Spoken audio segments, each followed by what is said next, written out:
ఎలా ఉన్నారు సార్? బాగున్నారా? పార్టీ నుంచి బయటికి వచ్చిన అంతా బాగానే ఉన్నాం, ప్రశాంతంగా ఉన్నాం. ప్రశాంతంగా ఉన్నారు కదా? మ్మ్. ఏం సార్ గత కొద్ది రోజులుగా కొన్ని వార్తలు నడుస్తున్నాయి. మళ్ళీ రాజాసింగ్ బీజేపీలోకి తిరిగి వస్తాడంటున్నారు. మరి వచ్చేటువంటి ప్రయత్నం చేస్తాడంటున్నారు. ఎప్పుడు వస్తున్నారు సార్? మళ్ళీ ఎప్పుడు జాయిన్ అవుతారా ఏంటి?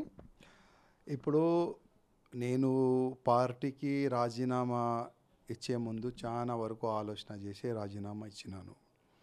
నేను అనుకున్నాను, నేను రాజీనామా ఇచ్చిన తర్వాత మా కేంద్ర పెద్దలు అసలు తెలంగాణలో ఏమి జరుగుతుంది వాళ్ళు ఒక రిపోర్ట్ తెప్పించుకుంటారని నేను అనుకున్నా. అసలు తెలంగాణలో ఎందుకు బీజేపీ గవర్నమెంట్ వస్తలేదు, ఒకసారి వాళ్ళు ఆలోచన చేస్తారేమో అని అనుకున్నా. అంటే కేంద్ర దృష్టి పడాలి అనే ఆ ఉద్దేశంతోనే నేను రాజీనామా ఇచ్చిన. ఎందుకంటే చాలా వరకు తప్పులు జరిగినాయి, ఎన్నో సంవత్సరాల నుంచి తప్పులు జరుగుతున్నాయి. దాదాపు 3 times ఎమ్మెల్యే అయిన తర్వాత కూడా ఇవాళ పార్టీలో ఎక్కడో మాకే అర్థమవుతలేదు. ఇవాళ అంటే 2018లో మొత్తం స్టేట్లో మా గోషామల్ ప్రజల ఆశీర్వాదం వల్ల ఒకటి సీటు మేము గెలిచినాము. 23లో కూడా మున్సిపల్ గ్రేటర్ హైదరాబాద్లో ఒక సీటు మేము గెలిచినాము. ఇంత గెలిచిన తర్వాత ఇంత పార్టీకి ఇంత స్ట్రాంగ్ చేసిన తర్వాత కూడా అసలు మాకు ఆ విలువ ఎందుకు దొరుకుతలేదు, కొన్ని బాధలు ఉన్నాయి. గవర్నమెంట్ రానికి ప్రతి ఒక్క బూత్లో యావత్ తెలంగాణలో ఉన్న ప్రతి ఒక్క బూత్లో మా బీజేపీ కార్యకర్తలు కష్టపడుతున్నారు. ఎట్టి పరిస్థితుల్లో గవర్నమెంట్ బీజేపీది రావాలని వాళ్ళు ప్రయత్నం చేస్తున్నారు. కానీ ఎందుకు ఆ కార్యకర్తల పైన అధికారులు దృష్టి పడతలేదు, ఎందుకు ఆ కార్యకర్తలు ప్రతిసారి బాధపడుతున్నారు, ఎందుకు గవర్నమెంట్ వస్తలేదు, ఎక్కడ నిర్లక్ష్యం అవుతుంది, ఎందుకు తప్పులు చేస్తున్నారు, ఎందుకు మా నాయకులు ఆ కార్యకర్తలపైన దృష్టి పెట్టలేదు అని ఒక బాధలో ఉండే. ప్రతి ఒక్క ఎందుకంటే మేము గ్రౌండ్ వర్క్లో ఉంటాము, సోషల్ మీడియాలో చాలా యాక్టివ్ ఉంటాము. ప్రతి ఒక్క బూత్ నుంచి మా కార్యకర్తలు మాతో డైరెక్ట్ మాట్లాడతారు. ఇప్పుడు ల్యాక్స్ ఆఫ్ కార్యకర్తలు, లక్షలు, అంటే దాదాపు 40 lakhs బీజేపీ కార్యకర్తలు ఉన్నారు తెలంగాణలో.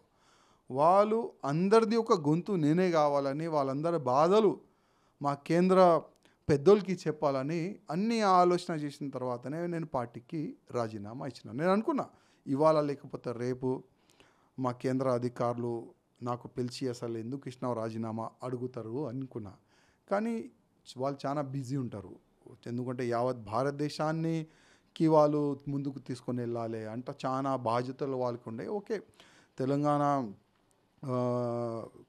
లీడర్లకి వాళ్ళు అప్పుడప్పుడు పిలుస్తారు, కానీ నా పైన ఎందుకు దృష్టి పడలేదు నాకు అర్థం కాలేదు. ఇంకోటి ఒక న్యూస్ నాకు ఏ విధంగా అంటే మీరు ఇందాక మీరు అన్నారు కాబట్టి పిలుస్తారని మీరేమన్నా ట్రై చేశారా? అంటే అపాయింట్మెంట్ కోసం కానీ ఇక్కడ ఉన్నటువంటి విషయాలను వివరించేందుకు రాజీనామా యాక్సెప్ట్ చేసిన అనంతరం కూడా అటు కేంద్రం మీ పార్టీకి జాతీయ నాయకులను మీరు ఏమన్నా సంప్రదించారా? అటువంటి ప్రయత్నం ఏమన్నా చేశారా?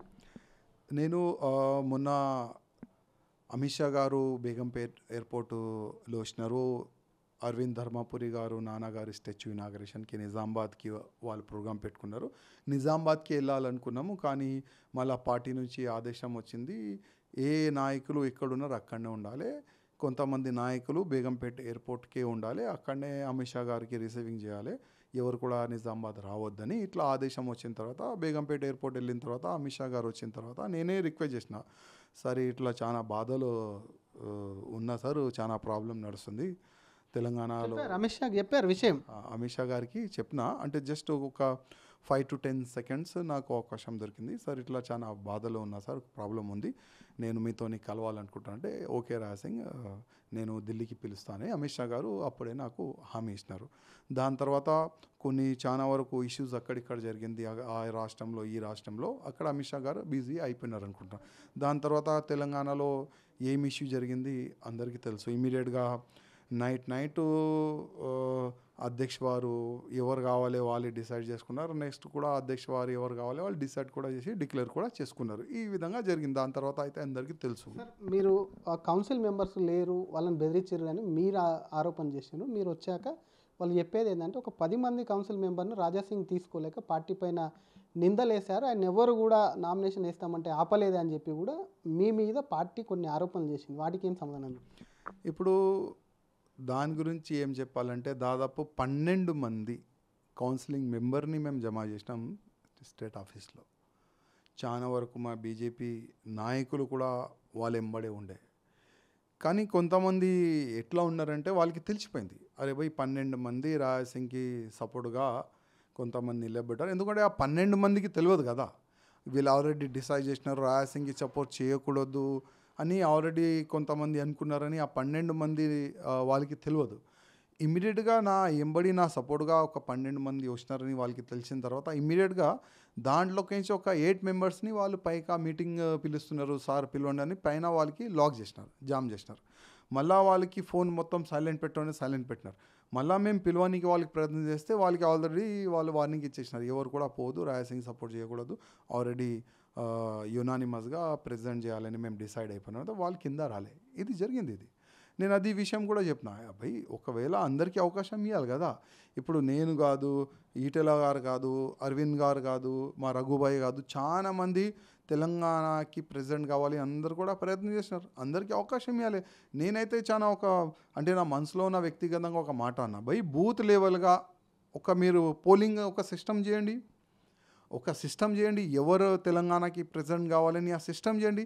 ఆ సిస్టమ్ ప్రకారము ప్రెసిడెంట్ డిక్లేర్ అయితే చాలా బాగుంటుంది.